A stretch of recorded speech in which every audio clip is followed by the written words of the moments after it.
கர்த்தருடைய பரிசுத்த நாமத்திற்கு ஸ்தோத்திரம். ஜெபத்தோடு ஆரம்பிப்போம். நேற்றும் இன்றும் என்றும் மாறாதவராய் இருக்கிற நல்ல தகப்பனே, நாங்கள் பெண் மிஷனரிகளை பற்றி பார்த்து கொண்டிருக்கிறோம். ஏசப்பா, நான் கூறுகின்ற கருத்தை ஆவியானவர் தாமே எங்களோடு இருந்து இதை தெளிவாக கூறவும் அதை பின்பற்றவும் கிருபை தாரும் ஆண்டவரே. அனைத்தையும் உம்முடைய பாதப்படியில் வைக்கிறேன். இயேசுவின் மூலம் ஜெபம் கேளும் பிதாவே, ஆமேன். எல்லோரும் சந்தோஷமாக இருக்கீங்களா? நம்ம ஒரு புது எபிசோடு பார்த்து கொண்டிருக்கிறோம். பெண் மிஷனரிகளை பற்றி ஆல்ரெடி 2 மிஷனரிகளை பற்றி பார்த்தோம். இன்றைக்கி நம்ம பார்க்க போகிறது பண்டிதர் ரமாபாய். இவங்களை பற்றி நீங்கள் நிறைய கேள்விப்பட்டிருப்பீங்க. இவங்க பார்த்திங்கன்னா ஏப்ரல் 23, 1858 பிறந்தவர்கள்.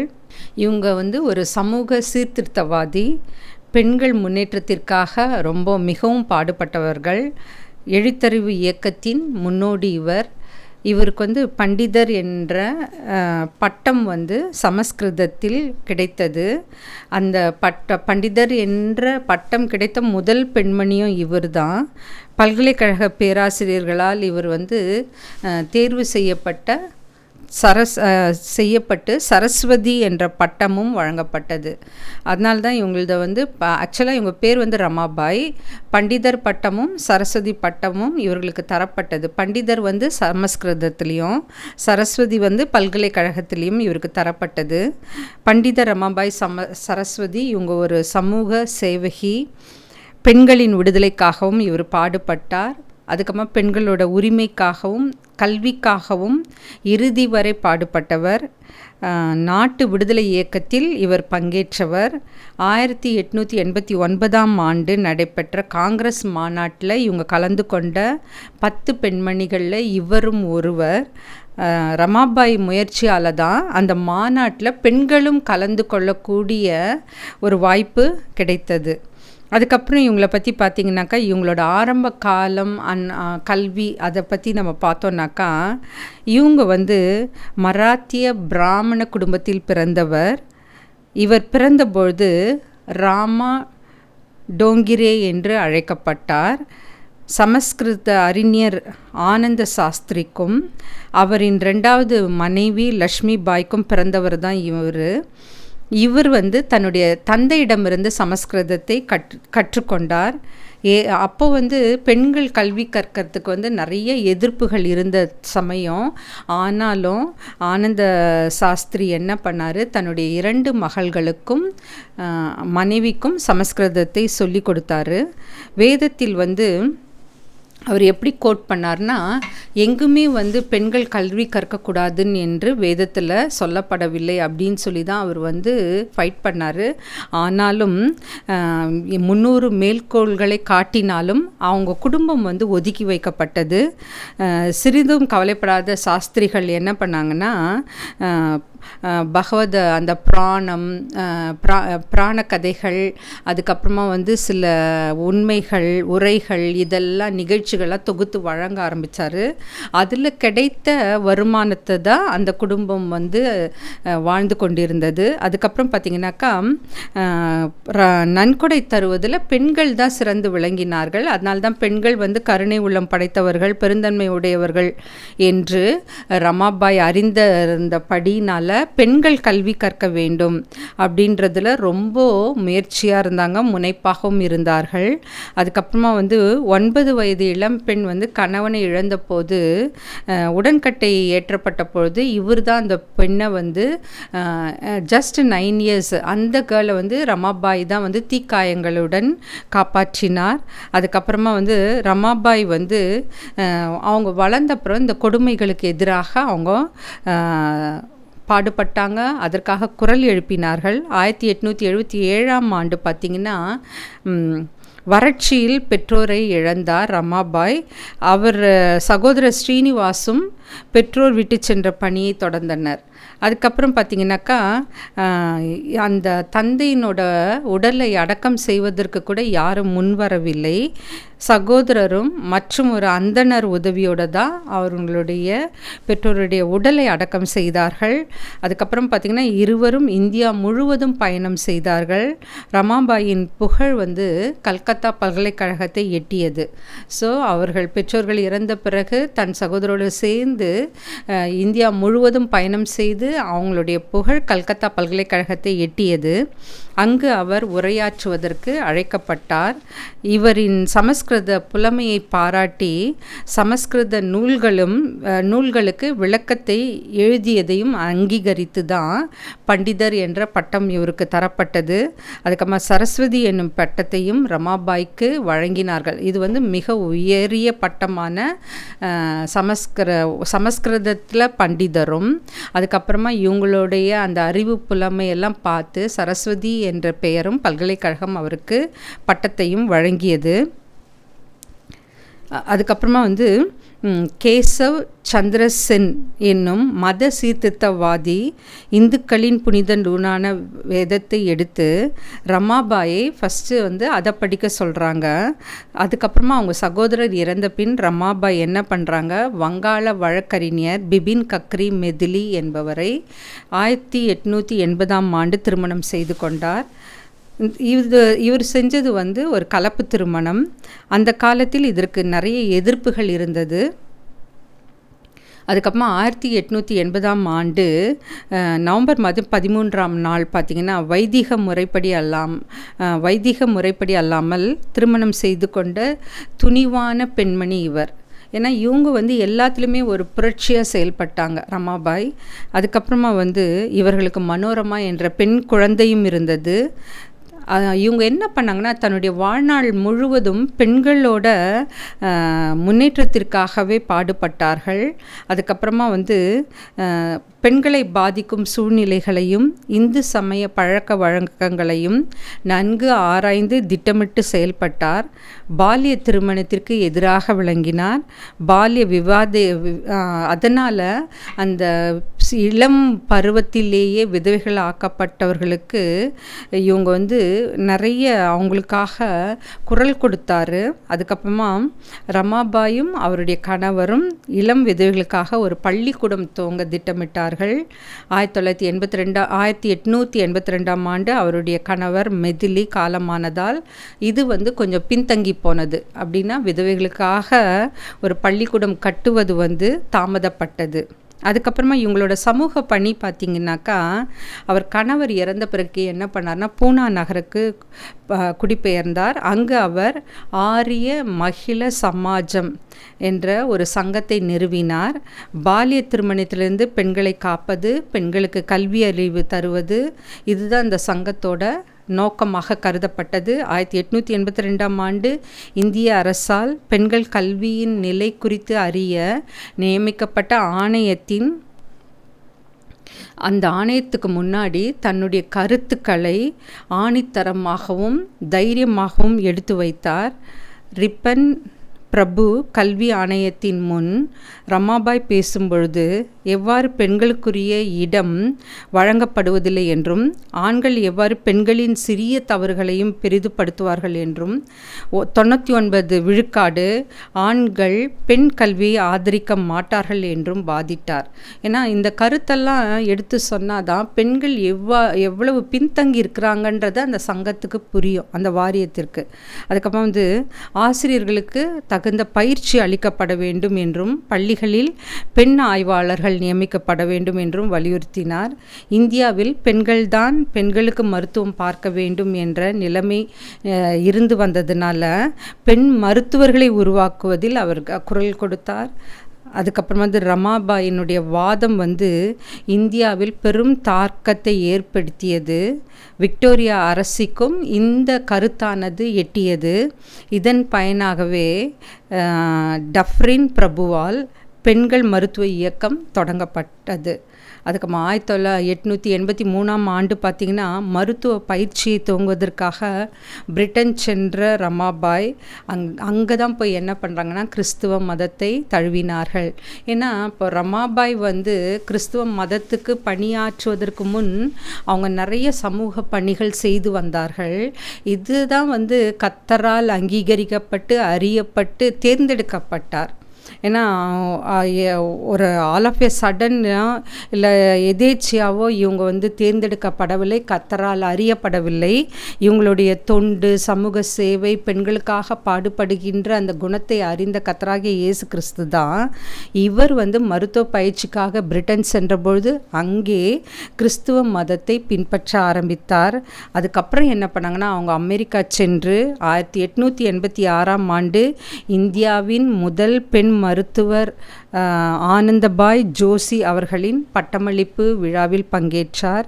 2 வருடங்கள் அங்கே தங்கியிருந்தார். பல புத்தகங்களை மொழிபெயர்த்தார். அதுக்கப்புறமா அமெரிக்கா, கனடா சுற்றுப்பயணம் செய்தார். அதுக்கப்புறமா பல இடங்களில் சொற்பொழிவு ஆற்றினார். அதுக்கப்புறமா உயர்ந்த ஜாதியும் இந்து பெண்களும் என்ற முக்கியமான நூலை முதலாக வெளியிட்டார் ஆங்கிலத்தில். அதுக்கப்புறமா வந்து இவங்க வந்து ஒரு உயர்ந்த பிராமண ஜாதி பெண்ணாக இருந்தாலும் இந்துக்களால் மேலாதிக்கம் செய்யப்பட்ட பிரித்தானிய இந்தியாவில் இந்து பெண்கள் எவ்வளவு கொடுமைகளுக்கு உட்படுத்தப்படுகிறார்கள், பால்ய திருமணங்கள், அதனால் பால்ய விதவைகள் எத்தனை துன்பப்படுத்தப்படுகிறார்கள், எத்தனை அவதிக்குள்ளாக்கப்படுகிறார்கள் என்பதை பதிவு செய்யப்பட்டது. அதுக்கப்புறமா வந்து 1896 வந்து கடும் வறட்சி நிலவிய போது மகாராஷ்டிரா முழுவதிலும் மாட்டு வண்டியில் பயணம் செய்து ஆயிரக்கணக்கான கீழ்ஜாதி குழந்தைகளையும் இளம் விதவைகளையும் அனாதைகளையும் ஆதரவற்ற பெண்களையும் காப்பாற்றி கொண்டு வந்து முக்தி மற்றும் சாரதா சதன் என்னும் நிறுவனங்களில் சேர்த்துள்ளார். ஸோ இவங்க பாருங்களேன், நம்மலாம் சும்மா இருக்கிற நேரத்தில் என்ன பண்ணுவோம், ஒன்று டிவி பார்ப்போம், இல்லைனா யார் கூடயாவது பேசுவோம், இல்லை நம்ம வீட்டு வேலைகள் செய்கிறது. ஆனால் இவங்க முழு நேரமும் சமூக சேவை செய்து பெண்களுக்காகவே பாடுபட்டிருக்காங்க. அவங்களுக்காக என்னெல்லாம் செய்ய முடியுமோ அதெல்லாம் செஞ்சுருக்காங்க. அதுக்கப்புறம் பார்த்திங்கன்னா மிகவும் புலமை பெற்ற பெண்மணியாக இவர்கள் திகழ்ந்தார்கள். 7 மொழிகளை அறிந்தவர். விவிலியத்தை, பைபிளை வந்து யூத மற்றும் கிரேக்க மொழிகளில் இருந்து தமது தாய்மொழியான மராத்திய மொழியில், ஏன்னா இவங்க மராத்திய பெண்மணி இல்லை, அதில் மொழிபெயர்த்தார்கள்.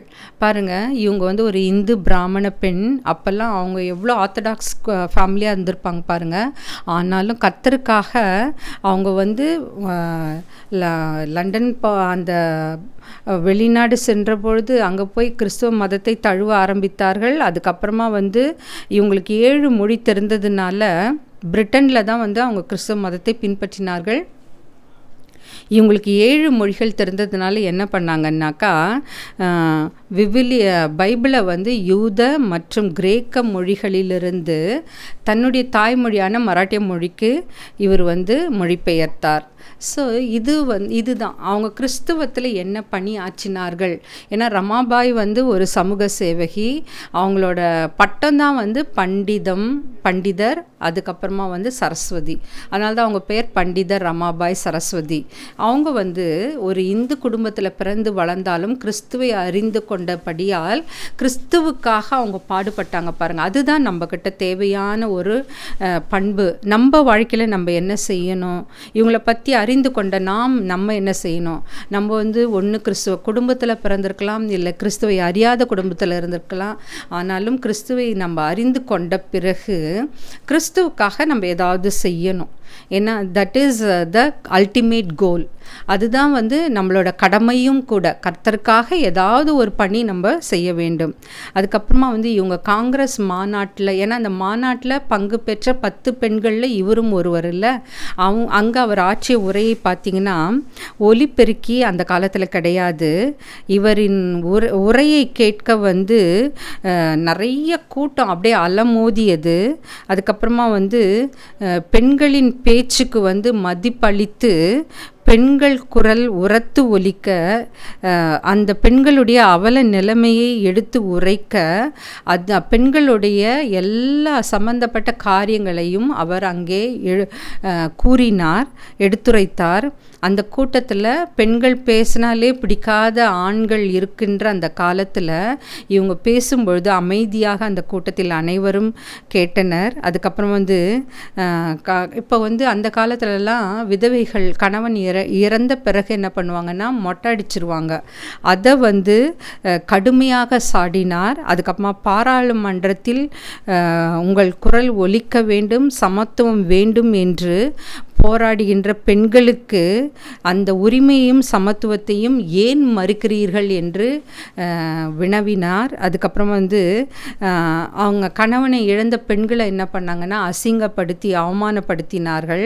அதுக்கப்புறமா மனைவியை இழந்த கணவனுக்கு இதை செய்வீர்களா என்று கேட்டார். எனக்கு அந்த கொஸ்டின் ரொம்ப நாளாக இருக்கும். ஏன்னா இப்போ கணவனை இழந்த பெண்ணுக்கு மட்டும் நீங்கள் என்ன சொல்கிறாங்கன்னா பூ வைக்காதீங்க, அதுக்கப்புறமா பொட்டு வைக்காதீங்க, வளையல் போடாதீங்க, அதுக்கப்புறம் ஒரு அட்ராக்டிவ் கலர் சாரீஸோ இல்லை நிறைய நகையோ இல்லை அவங்களுக்கு பிடிச்சது எதுவுமே ரொம்ப ஆஸ் சிம்பிள் அஸ் பாசிபிள் இருக்கணும்னு எதிர்பார்க்குறாங்க. சாப்பாட்டில் கூட சிலதெல்லாம் சேர்க்காதீங்கன்னு சொல்கிறாங்க. ஆனால் அதே மனைவியை இழந்த கணவனுக்கு ஏன் இந்த கட்டுப்பாடுகள் இல்லை? அதே மாதிரி நான் நிறைய குடும்பத்தில் பார்த்துருக்கேன், கணவன் தவறு செய்தால் அதை ஒத்துக்கொள்கின்ற மனைவி இருக்கிறாங்க. எனக்கு ஆச்சரியமாக இருக்கும். அது என்ன பெரிய தவறாக இருந்தாலும் சரி, ஒரு விபச்சாரத்தில் ஈடுபட்டிருந்தாலும் சரி, ஒரு கொலை குற்றம் செய்திருந்தாலும் சரி, ஒரு குடிகாரனாக இருந்தாலும் சரி, ஒரு திருடனாக இருந்தாலும் சரி, அதை மன்னித்து ஏற்றுக்கொள்கின்ற அந்த பக்குவம் பெண்களுக்கு இருக்குது. அதே அந்த ஆண்கள் இந்த பெண் ஒரு கணவன் ஒரு மனைவி விபச்சாரத்தில் ஈடுபட்டிருந்தாலோ இல்லை கொலை புரிந்திருந்தாலோ இல்லை திருடி இருந்தாலோ இல்லை பொய் பேசியிருந்தாலோ இல்லை வேறு ஏதாவது தகாத காரியங்கள் செய்தால் உடனே என்ன பண்ணுறாங்கன்னா அந்த மனைவியை விட்டு ஒதுங்குறாங்க. இப்போ பிள்ளைகள் அந்த குடும்பத்தில் இருக்காங்கன்னு வச்சுங்களேன், ஒதுங்க முடியாத நேரத்தில் தனக்கான வேறு ஒரு வாழ்க்கையை, வேறு ஒரு துணையை அது லீகலாவோ இல்லீகலாவோ தெரிந்தெடுத்து கொள்கிறார்கள். எனக்கு இதை பார்க்குறப்போ ஆச்சரியமாக இருக்கும். ஏன் இந்த சமுதாயம் இன்னும் மாறாமல் இருக்குது? ஈவன் நவ் பெண்கள்னா ஒரு மாதிரி பார்க்குறாங்க, ஆண்கள்னா வேறு மாதிரி பார்க்குறாங்க. அதே மாதிரி ஆண்கள் வயதில் சிறியவர்களாக இருந்தாலும் அவர்களுக்கு மதிப்பளிக்கப்படுகிறது. அதே பெண்கள் நல்ல பொசிஷனில் இருந்தால் கூட அந்த அங்கீகாரம் கிடைக்க மாட்டேங்குது. அதெல்லாம் மாறணும், நம்ம தான் அதெல்லாம் மாற்றணும். அதுக்கப்புறமா ஏன் இந்த மாதிரி ஒரு இரட்டை வேடம் நீங்கள் போடுறீங்கன்னு அந்த கூட்டத்தில் ஆணித்தரமாகவும் உணர்ச்சிகரமாகவும் கேள்விகளை எழுப்பினார். ஏன்னா அந்த காலத்தில் இந்த மாதிரி குரல் கொடுத்ததுனால தான் நம்ம இந்த நாட்களில் தைரியமாக எல்லா காரியத்தையும் நாம் செய்கிறோம். அதுக்கப்புறமா முக்தி இயக்கம் ஏறக்குறைய 1500 இல்லறவாசிகளுக்கு 100க்கும் மேற்பட்ட கால்நடைகளுக்கும் ஆதரவு அளித்து வந்தது. முக்தி நிறுவனத்தில் ஒரு கிறிஸ்துவ ஆலயத்தையும் எழுப்பியுள்ளார். பாருங்க, அவங்க இந்து பிராமண பெண்ணாக இருந்தாலும் கிறிஸ்துவை அறிந்து கொண்ட பிறகு நம்ம கிறிஸ்துவ சமுதாயத்திலே பிறந்து வளர்கிறோம். ஆனால் நம்ம கர்த்தருக்காக எதுவுமே செய்ய மாட்டேங்கிறோம். ஆனால் அவங்க கிறிஸ்துவை பற்றி அறிந்தவுடன் ஒரு கிறிஸ்துவ ஆலயத்தையும் எழுப்பியுள்ளார். அதுக்கப்புறமா பல ஆதரவற்றவர்களுக்கு அதில் குறிப்பாக அவங்களோட கான்சன்ட்ரேஷன் ஃபுல்லாக பெண்கள், அனாதைகள், விதவைகள், பார்வையற்றவர்களுக்கு தங்கும் வசதி, கல்வி, தொழிற்பயிற்சி மற்றும் மருத்துவ சேவையும் செய்து வருகின்றார். அதுக்கப்புறம் அவங்களோட இவ்வளோ சோஷியல் சர்வீஸ் செய்கிற இவங்களோட இல்லற வாழ்க்கையை பார்த்திங்கன்னா மேக்சிமம் அவங்களோட நேரத்தை சமூக சேவைகளை தான் கழித்தார்கள். இல்லறத்தில் மிக குறுகிய காலமே செலவழித்தார்கள். ஆனால் நம்ம ஜஸ்ட் ஆப்போசிட்டு, 3/4 மணி நேரம் இல்லறத்தில் தான் செலவிடுறோம். கொஞ்ச நேரம் தான் சமூக சேவை, அது கூட விருப்பப்பட்டால் செய்வோம், இல்லைனா செய்ய மாட்டோம். நிறைய இடர்பாடுகள் நிறைந்த இந்த இளமை கால வாழ்க்கையில் அவர் வந்து தம்முடைய பெற்றோர்களை வந்து சிறு வயதிலே இழந்தார். அப்புறம் திருமணமான 2 வருடத்தில் கணவனையும் இழந்தார். தனது ஒரே மகளான மனோரமா பாய்க்கு நல்ல முறையில் கல்வி கற்றுக் கொடுத்தார்கள். ஏன்னா பெற்றோர்கள் வந்து பெண்களுக்கு முக்கியமாக என்னோட கருத்து என்னென்னா, அவர்களுக்கு முக்கியமாக கல்வியை கற்றுத்தர வேண்டும். ஏன்னா அவங்களுடைய பிற்கால வாழ்க்கைக்கு கல்வி தான் ரொம்ப முக்கியம். அவங்க வந்து ஒருவேளை கணவனை இழக்கலாம், இல்லை வேறு சொந்தங்களை இழக்கலாம், ஆதரவற்ற நிலையில் தள்ளப்படலாம். அப்போ அந்த நேரத்தில் அந்த கல்வி ஒன்று தான் அவங்களுக்கு வந்து உறுதுணையாக இருக்கும். அப்போ தான் அவங்க வந்து போல்டாக ஒரு காரியத்தையும் அவங்க ஃபேஸ் பண்ண முடியும். அதுக்கப்புறமா வந்து மனோரமா பாய் அவங்களுடைய பெண்ணுக்கு வந்து பம்பாய் பல்கலைக்கழகத்தில் இளங்கலை பட்டம் பெற்ற பிறகு மேற்படிப்பிற்காக அமெரிக்காவுக்கு அனுப்புனாங்க. அதுக்கப்புறமா இந்தியா திரும்பிய பின் பம்பாய் நகரில் உள்ள சாரதா சதன் நிறுவனத்தில் முதல்வராக பணிபுரிந்தார். அதுக்கப்புறமா வந்து மனோரமா பாய் உதவியுடன் கர்நாடகா மாநிலத்தில் ஒரு பிற்பட்ட பகுதியான குல்பர்கா நகரில் என்ன பண்ணாங்கன்னா 1912ஆம் ஆண்டு கிறிஸ்துவ உயர்நிலை பள்ளியை ரமாபாய் நிறுவினார். அவங்க பாருங்கள், கிறிஸ்துவ ஆலயத்தை கட்டினாங்க, கிறிஸ்துவ பள்ளியை நிறுவினார்கள். இந்த மாதிரி தான் நம்ம வந்து கிறிஸ்துவுக்காக ஏதாவது ஒரு பணியை உள்ள ஒரு தொண்டு நிறுவனத்தை நாம் செய்ய வேண்டும். அதுக்கப்புறமா வந்து இந்த பள்ளியில் அவங்களுடைய மகள் தான் முதல்வராக பணிபுரிந்தார்கள். அதுக்கப்புறமா நிறைய கண்டனங்கள் எழுப்பப்பட்டது. ரமாபாய் என்ன பண்ணாங்கன்னா, விதவைகளுக்காக தமது சேவையில் மிகவும் தீவிரமாக செயல்பட்டார். 1921ஆம் ஆண்டு தமது மகள் மனோரமாவின் மறைவை தொடர்ந்து 1922ஆம் ஆண்டு ஏப்ரல் மாதம் 5ஆம் நாள் தனது 64வது வயதில் அவரும் இயற்கை எய்தினார். இவருக்கு வந்து நிறைய விருதுகள் வழங்கப்பட்டிருக்கிறது. அவருக்கு வந்து பண்டிதர் பட்டம், சமஸ்கிருத பட்டம், அதுக்கான விருதுகள், அதுக்கப்புறமா வந்து கெய்சர் ஐ ஹிந்து என்ற ஒரு பட்டம் வழங்கப்பட்டது. அது யாரால் வழங்கப்பட்டதுன்னா பிரிட்டானியா அரசால் வழங்கப்பட்டது. அதுக்கப்புறமா வந்து இங்கிலாந்து கிறிஸ்துவ ஆலயத்தாலும் ஏராளமான விருதுகள் வழங்கப்பட்டது ஏப்ரல் 5. அதுக்கப்புறமா பெண்கள் முன்னேற்றத்திற்காக இந்திய அரசாங்கம் இவருக்கு வந்து 1989 ஆண்டு அக்டோபர் 26 இவர் படத்துடன் கொண்ட அஞ்சல் தலையை வெளியிட்டது. அதுக்கப்புறமா பம்பாய் நகரில் பார்த்திங்கன்னா ஒரு சாலைக்கு இவருடைய பெயர் சூட்டப்பட்டுள்ளது. இப்போது பண்டித ரமாபாய் பற்றி நம்ம கேள்விப்பட்டோம். நம்மளுடைய வாழ்க்கையை கொஞ்சம் அலசி பாருங்கள்.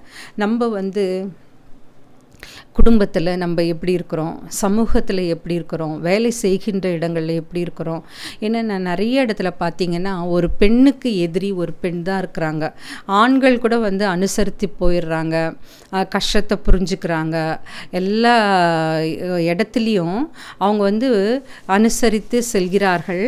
ஆனால் அந்த பெண்ணை கேள்வி கேட்கின்ற இடத்துல ஒரு ஆண் இல்லை, பெண்ணு தான் நிற்கிறாங்க. அவங்க வந்து இப்போது படிக்கின்ற பிள்ளைகளாக இருந்தால் ஸ்கூலில் அவங்க செய்கிற ஒவ்வொரு காரியத்திலும் கிறிஸ்துவை பிரதிபலிக்க வேண்டும். ஏன்னா பெற்றோர்கள் அப்படி தான் சொல்லித்தரணும். உங்களோட அந்த சண்டை போடுற பழக்கம், அதுக்கப்புறமா அதிகாரம் பண்ணுற பழக்கம், நிறைய வீட்டில் பார்த்திங்கன்னா பெண்கள் வந்து ஆண்களை அடிமைப்படுத்தி நடத்துகின்றார்கள். நான் நிறைய கேள்விப்பட்டிருக்கேன். ஒரு சில வீட்டிலலாம் ஆண்கள் வந்து எல்லா வீட்டு வேலையும் செய்வாங்க. அப்படின்னா அது செய்ய வேணான்னு சொல்லலை, 2 பேரும் சேர்ந்து செய்யலாம். ஆனால் முக்கால்வாசி வேலை வீட்டில் பார்த்திங்கன்னா பாத்திரம் தேய்க்கிறதுலேருந்து, துணி துவைக்கிறதுலேருந்து, வீடு கூட்டுறதுலேருந்து, துடைக்கிறதுலேருந்து, அதுக்கப்புறமா சமையலில் வந்து ஹெல்ப் பண்ணுறதுலேருந்து, அப்போ அந்த வீட்டில் அந்த பெண்கள் என்ன வேலை தான் செய்வாங்கன்னு எனக்கு தெரியல. எல்லா வேலையும் ஆண்கள் வந்து எடுத்து செய்வாங்க. அதே மாதிரி இப்போ வர ஜென்ரேஷன் எப்படி தெரியுமா இருக்குது, ஆண்கள் வந்து தாழ்ந்து போகிறாங்க, அடங்கி போகிறாங்க. ஆனால் பெண்கள் பெண்கள் வந்து டாமினேட் பண்ண ஆரம்பிச்சிட்டாங்க. இது வந்து நல்லது கிடையாது. ஏன்னா அனுசரித்து போனோம். வீட்டில் அது யாராக இருந்தாலும் சரி, பெற்றோர்களாக இருந்தாலும், அம்மாவாக இருந்தாலும் சரி, மனைவியாக இருந்தாலும் சரி, அதுக்கப்புறமா வந்து அக்கா, தங்கை, இல்லை பாட்டி, எந்த பெண்களாக இருந்தாலும் குடும்பத்தின் சூழ்நிலையை உணர்ந்து செயல்படுகின்றவர்களாக காணப்பட வேண்டும். நம்ம குடும்பம் மட்டும் இல்லாமல் நம்ம சமுதாயத்தையும் கொஞ்சம் பார்க்கணும். சமுதாயம் எப்படி இருக்கிறது? நீங்கள் வந்து நல்ல டேலண்டடாக இருந்தால் பொலிட்டிக்கலில் போகலாம், அங்கே போய் நீங்கள் பேசலாம். ஏன்னா கிறிஸ்துவர்கள் அரசியலில் பணிபுரியறது வந்து மிகவும் குறைவாக காணப்படுகிறது. ஏன்னா சில செயல்கள் வந்து நம்மளுடைய மதத்திற்கு விரோதமாக இருந்தாலும், ஆனால் நம்ம கர்த்தராகிய இயேசு கிறிஸ்து நம்மளுக்கு என்ன சொல்லி கொடுத்தாரோ அதன்படி நம்ம நடக்க முற்பட வேண்டும். மற்றவர்களையும் அதன்படி நடக்க நாம் முயற்சி செய்ய வேண்டும். அவர்களுக்கு தகுந்த ஆலோசனை வழங்கணும். ஒரு சிறிய சம்பவம் என்னன்னாக்கா, ஒரு இடத்துல பார்த்திங்கனாக்கா ஒரு அம்மா இருக்காங்க. அவங்க வந்து தன்னுடன் வேலை செய்கின்ற மற்ற பெண்களோடு வந்து நல்லா தான் பழகுவாங்க. ஆனால் அவங்க கொடுக்கின்ற அந்த ஆலோசனை பார்த்திங்கன்னா தகுந்த ஆலோசனையாகவே இருக்காது, ஆலோசனையாக இருக்கும். இப்போ வந்து 2 பேர் நல்லா பேசுகிறாங்க, பழகிறாங்கன்னாக்கா அவங்கள வந்து கெடுத்து விடுறது, அவங்களுக்கு விரோதமாக செயல்படுறது, அவங்க பழகிறத பார்த்து கொச்சைப்படுத்தி பேசுவது, அந்த மாதிரியெல்லாம் நம்ம செயல்படவே கூடாது. ஏன்னா நம்ம வந்து யாரையும் குறை கூறுவதற்கு நம்மளுக்கு அந்த தகுதியே கிடையாது. இப்போ பண்டிதர் ரமாபாய் அந்த மாதிரி நேரத்தை செலவிட்டு இருந்தாங்கன்னா இவ்வளோ பெரிய காரியங்கள், இவ்வளோ பெரிய சமூக சேவகை செய்கிற ஒரு பெண்ணாக, மிகவும் திறமை வாய்ந்த பெண்ணாக காணப்பட்டார். ஏன்னா அந்த உடன்கட்டை ஏறுகின்ற அந்த பெண்ணை காப்பாற்றினாங்க. கிறிஸ்துவ ஆலயம் கட்டினார்கள், கிறிஸ்துவர்களுக்காக பள்ளியை எழுப்பினார்கள், உயர்கல்வி பள்ளியை நிறுவினார்கள். அவங்க வந்து பெற்றோரை இழந்தாலும் சரி, கணவனை இழந்தாலும் சரி, சகோதரனை இழந்தாலும் சரி, அவங்க எதை பற்றியுமே வந்து பெரிய ஒரு இழப்பாக கருதாமல் தன்னுடைய திட்டத்தை தான் என்ன காரியம் செய்து கொண்டிருந்தார்கள் அந்த நோக்கத்தை நோக்கி பயணம் செய்தார்கள். நம்மளுக்கு வந்து நடுவில் வந்து நம்மளுக்கெல்லாம் இழப்பு வந்தாலோ இல்லை வேறு ஏதாவது சம்பவங்கள் ஏற்பட்டாலும் நம்ம உடஞ்சி போய் உக்காந்துடுறோம். ஆனால் இந்த மாதிரி மிஷினரிகளை நம்ம யோசித்து பார்க்கணும். இதிலிருந்து நம்ம என்ன கற்றுக்குறோம், இதிலிருந்து நம்ம என்ன செய்யலாம், பெண்களாகிய நாம் என்ன செய்ய போகிறோம் அப்படின்னு பார்த்திங்கனாக்கா, அந்த தைரியம் ஃபஸ்ட்டு வந்து கர்த்தராகிய இயேசு கிறிஸ்துவை பற்றி நம்ம நல்லா அறிந்து கொள்ள வேண்டும். அதற்கு வேதாகமத்தை நீங்கள் தினமும் படிக்கணும், ஜெபம் பண்ணணும், அதில் தியானம் பண்ணணும். அதுக்கப்புறம் பார்த்திங்கனாக்கா கிறிஸ்துவர்கள் அவங்க அந்த கிறிஸ்துவ செய்தியை மற்றவர்களுக்கு எடுத்து சொல்ல வேண்டும். நீங்கள் வந்து போய் வெறும் செய்தி மட்டும் எடுத்து சொன்னீங்கன்னு வச்சுங்களேன், யாருமே கவனிக்கவே மாட்டாங்க. அவங்களுடைய தேவைகளை சந்தியுங்கள். அதற்கு தேவையான பணத்தை முதல்ல நீங்கள் திரட்டணும். இப்போ நீங்கள் ஒரு நல்ல வேலையில் இருக்கீங்கன்னாக்கா உங்ககிட்ட இருக்கிற பணத்தையே செலவு செஞ்சு செய்யலாம். இல்லை உங்ககிட்ட அந்த பொருளாதாரம் இல்லைன்னு வச்சுங்களேன், அதுக்காக நீங்கள் மற்றவர்களை நாடி அதை பெற்றுக்கொண்டு மற்ற பெண்களுக்கு, குறிப்பாக அநாதைகள், ஆதரவற்ற பிள்ளைகள், திக்கற்றவர்கள், விதவைகள், அவங்களுக்காக நம்ம ஏதாவது செய்யலாம். அப்படி செய்யும்பொழுது நமக்காக மத்தேயுவில் கூறியிருக்கிறது போல் நம்ம யாராவது ஒரு சிறியவருக்கு உதவி செய்தால் அது கர்த்தருடைய பட்சத்தில், கர்த்தருடைய ராஜ்யத்தில் நீங்கள் வந்து கண்டிப்பாக இடம்பெறுவீர்கள். எங்கள் வீட்டில் எடுத்துக்கிட்டிங்கனாக்கா, எனக்கு மூத்த ஒரு சகோதரி இருந்தாங்க. அவங்க எப்படின்னாக்கா, நான் நிறைய டைம் அவங்கள கேட்பேன், சர்ச்சுக்கு செலவிடுற தொகையை விட இந்த மாதிரி கஷ்டப்படுறவங்க, பட்னியாக இருக்கிறவங்க, ஸ்டூடெண்ட்ஸ்க்கு ஃபீஸ் கட்டுறது, அதுக்கப்புறமா தான் முன்னாடி என் கண்ணு முன்னாடி கஷ்டப்படுறாங்க அப்படின்னு தான் நிறைய உதவி செய்வாங்க. அவங்க மரித்த பிறகு நான் அப்படி தான் நிறைய கேள்விப்பட்டேன். அவங்க செய்த உதவிகள்லாம் அந்த கண்டலன்ஸ் மீட்டிங்கில் வந்து சொன்னாங்க. அப்போ தான் எங்களுக்கு ஆச்சரியமாக இருந்தது. அதில் வந்து நிறைய பேர் ஏமாத்தினாங்க, நிறைய பேர் திருப்பி தரலை, அவங்க அதுக்காக வருத்தப்பட்டதாக தெரியவே தெரியாது. எனக்கு ஆச்சரியமாக இருக்கும். எனக்கெல்லாம் நம்ம யாருக்காவது கடனாவோ இல்லை பொருளாவோ கொடுத்தோம்னாக்கா அவங்க திருப்பி தர வரைக்கும் கேட்போம். சம்டைம்ஸ் நம்மக்கிட்ட நல்லா பழகியிருந்தாங்கன்னா அவங்க தர வரைக்கும் நம்ம பொறுமையாக இருப்போம். ஆனால் எங்கள் அக்கா அந்த மாதிரி இது வரைக்கும் யார்கிட்டையும் கேட்டதும் இல்லை, அவங்க திரும்பி தர்றாங்களான்னு எதிர்பார்த்ததில்லை. அந்த மாதிரி நம்ம வாழ கற்றுக்கொள்ள வேண்டும். பண்டித ரமாபாய் கிட்டேருந்து நம்ம கற்றுக்கிட்டது அந்த சமூக சேவை மனப்பான்மை. அது எல்லாருக்கும் வராது. அது ஒரு சில பெண்களுக்கு தான் சிறப்பாக காணப்படும். ஏதாவது ஒரு கெடுதலோ இல்லை ஏதாவது ஒரு குற்றமோ நடந்தால் அந்த குரல் எழுப்புகின்ற அந்த தைரியம் ஒரு சில பெண்களுக்கு தான் இருக்கும். ஸோ உங்ககிட்ட இருக்கிற அந்த திறமையை நீங்கள் அறிந்து கொண்டு புரிந்து கொண்டு பெண்களுடைய பெண் சமுதாயத்திற்காக பெண்கள் கஷ்டப்படும் பொழுது குரல் எழுப்புகின்றவர்களாக அங்கே சத்தியத்தை அறிவிக்கின்றவர்களாக நாம் காணப்பட வேண்டும். ஸோ நம்மளால் ஆன உதவியை அந்த சேம் டைம் கிறிஸ்துவ பற்றி அந்த இடத்துல எடுத்து சொல்லணும். அப்போ நம்ம சொல்கிறத ஜனங்கள் கேட்பாங்க. நம்ம சொல்கிற கருத்து ஆணித்தரமாக இருக்கணும். அதுக்கப்புறம் ஏதோ வழவழா குழக்கழான்னு பேசிட்டு போகாதீங்க. ரெஃபரன்ஸோட வேதாகமத்தில் இந்த கருத்து எந்த இடத்துல குறிக்கப்பட்டிருக்கிறது, அது இயேசு கிறிஸ்து எப்படி கூறியிருக்கிறாரு என்று ஆணித்தரமாக வேதாகமத்தின் அடிப்படையில் தைரியமாக நாம் எடுத்து சொல்ல கடமைப்பட்டுள்ளோம். ஸோ ஜபத்தோடு முடிக்கலாம். ஸ்தோத்திரம் ஆண்டவரே, எங்கே 2-3 பேர்கள் சேர்ந்து உமது நாமத்தை துதிக்கின்றார்களோ அவர்கள் மத்தியில் வருவேன் என்று வாக்களித்த நல்ல தகப்பனே, ஏசப்பா இதோ பண்டித ரமாபாய் பற்றி பார்த்தோம் ஆண்டவரே. அவர்கள் எவ்வாறு ஏசப்பா சிறந்து சமூக சேவையில் சிறந்து விளங்கினார்கள் கர்த்தாவே. சமூக சேவகியாக காணப்பட்டார்கள். சிறந்த புலனாய்வு திறமை அடைந்தவர்களாக காணப்பட்டார்கள். நல்ல ஞானம் அறிவு பெற்றவர்களாக காணப்பட்டார்கள். கிறிஸ்துவ சமுதாயத்திற்காக ஏசப்பா உயர் கல்விகளும் தேவாலயங்களும் மற்ற கல்வி நிறுவனங்களும் அவர்கள் துணிந்து எடுத்து செயல்பட தொடங்கி தன்னுடைய குடும்பத்திலேயும் அந்த மாதிரி தன்னுடைய மகளையும் அதில் ஈடுபடுத்தினார்கள் ஆண்டவரே. அதே போல் இந்த செய்தி கேட்டுக்கொண்டிருக்கிற ஒவ்வொரு பெண்களும் ஏசப்பா ஒரு சிறந்த புலமை வாய்ந்த அறிவு நிறைந்த ஞானம் நிறைந்த தெய்வ பக்தியோடு செயல்படுகின்ற பெண்களாக வளர வேண்டும் ஆண்டவரே. அவர்கள் செய்கின்ற ஒவ்வொரு காரியத்திலும் ஏசப்பா உம்முடைய கரம் அவர்களோடு இருக்கட்டும் கர்த்தாவே. அதில் எந்த பொருளாசையோ மற்ற எந்த ஆசையும் இல்லாத வண்ணம் அவர்களை நீர் ஆட்கொள்ளும் ஆண்டவரே. இந்த செய்தி கேட்டுக்கொண்டிருக்கிற ஒவ்வொருவரையும் நீர் ஆசீர்வதித்தருளும் கர்த்தாவே. அவர்களுக்கு நல்ல சுகத்தையும் பலத்தையும் கட்டளையிடும் ஆண்டவரே. அவர்கள் போகும்பொழுதும் வரும்பொழுதும் அவர்களோடு இருந்து நீ செய்ய போகின்ற ஒவ்வொரு காரியத்திற்காகவும் உமக்கு கொடான கொடி ஸ்தோத்திரம் கர்த்தாவே. பரிசுத்த ஆவியானவர் தாமே எங்களோடு இருந்து எங்களை வழிநடத்த சித்தமாயிருக்கிறீர் என்பதை நாங்கள் உணர்ந்து செயல்படுகிறோம் ஆண்டவரே. அனைத்தையும் உடைய பாதப்படியிலே வைக்கிறேன். இயேசுவின் மூலம் ஜெபம் கேளும் பிதாவே. ஆமென்.